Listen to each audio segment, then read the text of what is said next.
అల్లూరి జిల్లా అరకులోయ గిరిజన యువకుడు కిడ్నాప్ కేసును తక్కువ సమయంలోనే అల్లూరి జిల్లా పోలీసులు ఛేదించారు.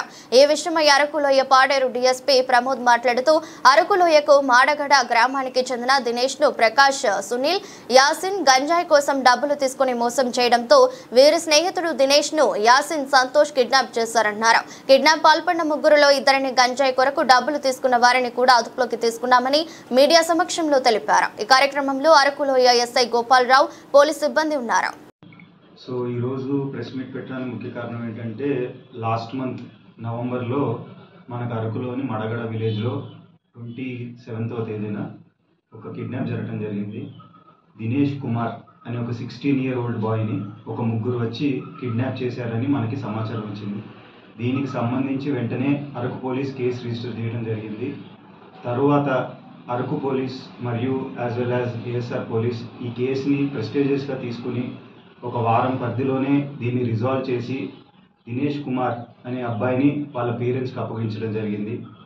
ఈ కేసుకి సంబంధించిన ఆపరేషన్లో ముఖ్య పాత్ర పోషించిన సిఐ అరకు హిమగిరి గారు, ఎస్ఐ అరకు గోపాలరావు గారు అండ్ ఎస్ఐ దుమ్రిగూడ పాపనాయుడు గారు, వీళ్ళు చాలా ఎఫర్ట్స్ పెట్టి ఈ కేసుని రిజాల్వ్ చేయడం జరిగింది. I really appreciate their efforts. అలాగే ఈ కేసుకి సంబంధించిన డీటెయిల్స్లోకి వస్తే ఫస్ట్లీ ఈ కిడ్నాప్ అనేది 27న జరిగింది. దీనికి ముందు బ్యాక్గ్రౌండ్ స్టోరీ ఏంటంటే యాసిన్, షేక్ యాసిన్ అనే ఒక ప్రధాన నిందితుడు ఈ కేసులో. ఇతను by profession driver, tourist travels వీటిలో డ్రైవర్గా చేస్తూ ఉంటాడు. ఇతను ఒక 3 నెలల క్రితం అరకు రావడం జరిగింది. అప్పుడు దినేష్ మరియు వారి స్నేహితులైన ప్రకాష్ యాజ్ వెల్ యాజ్ మనకి సుశీల్ కుమార్ అనే వ్యక్తులతో పరిచయం ఏర్పడింది యాసిన్కి.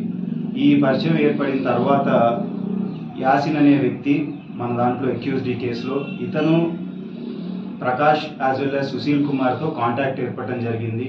ఈ అరకులో నేను ఫ్రీక్వెంట్గా వస్తుంటాను, ఇన్ కేసు ఏమైనా అవసరం ఉంటే మీరు నాకు కొంచెం హెల్ప్ చేయండి అని అడగటం జరిగింది. తర్వాత వీళ్ళ మధ్య కాంటాక్ట్ పెరిగిన తర్వాత మేము డబ్బులు ఏర్పాటు చేసుకుంటాము, మీరు గాంజా ఏమన్నా ఇవ్వగలుగుతారా అనే ఒక కన్వర్జేషన్ వీళ్ళ మధ్య జరిగింది. ఆ తర్వాత వీళ్ళు లాస్ట్ మంత్ అంటే నవంబర్ 22న యాసిన్ అనే వ్యక్తి సంతోష్ అనే అబ్బాయిని అరకును పంపించడం జరిగింది. ఇక్కడ వీళ్ళు ఏంటంటే గాంజాయి ఏర్పాటు చేయమని చెప్పేసి వీళ్ళు దినేష్ స్నేహితులైన Prakash as well as Sushil కుమార్కి కొంత డబ్బు క్యాష్గా, కొంత డబ్బు ఫోన్పే చేయడం జరిగింది. This is nothing but financing ganja. And అదే గాంజాకి finance Sushil Kumar as well as Prakash అనే వ్యక్తులు దీన్ని యాక్సెప్ట్ చేయడం కూడా జరిగింది. గాంజా రిలేటెడ్ ఎనీథింగ్ ఈ ఫినాన్స్ యాక్సెప్ట్ చేయడం కూడా నేరం. సో వీళ్ళు ఈ ఫినాన్స్ యాక్సెప్ట్ చేసిన తర్వాత అదే రోజు అంటే నవంబర్ 22న రాత్రిలోపు వస్తామనేసి అనుకున్నారు. బట్ ఆ రోజు రాత్రి వరకు కూడా వీళ్ళు తిరిగి రాలేదు. వీళ్ళు ఏంటంటే సుశీల్ కుమార్ మరియు ప్రకాష్ అనే వ్యక్తులు డబ్బులు తీసుకునేసి గాంజా ఇస్తామనేసి ఆ రోజు రాత్రి ఎవరైతే డబ్బులు ఇచ్చారో వాళ్ళ నెంబర్లు బ్లాక్ చేసేసి ఫోన్లు స్విచ్ ఆఫ్ చేసుకోవడం జరిగింది. సో ఈ సంతోష్ అనే వ్యక్తి యాసిన్కి కాల్ చేసి మనం డబ్బులు ఇచ్చాము, వాళ్ళు తిరిగి మనకి గాంజా ఇవ్వలేదు, మనల్ని మోసం చేశారని చెప్పేసి యాసిన్కి చెప్పడం జరిగింది. తర్వాత యాసిన్ అనే వ్యక్తి నువ్వు వెనక్కి వచ్చేసి తర్వాత వాళ్ళ సంగతి ఏంటో చూద్దామనేసి అతను చెప్పడం జరిగింది. ఇలా 22న ఫినాన్స్ చేసిన తర్వాత డబ్బులు ఇవ్వకపోవడంతో ఒక 4 రోజుల్లో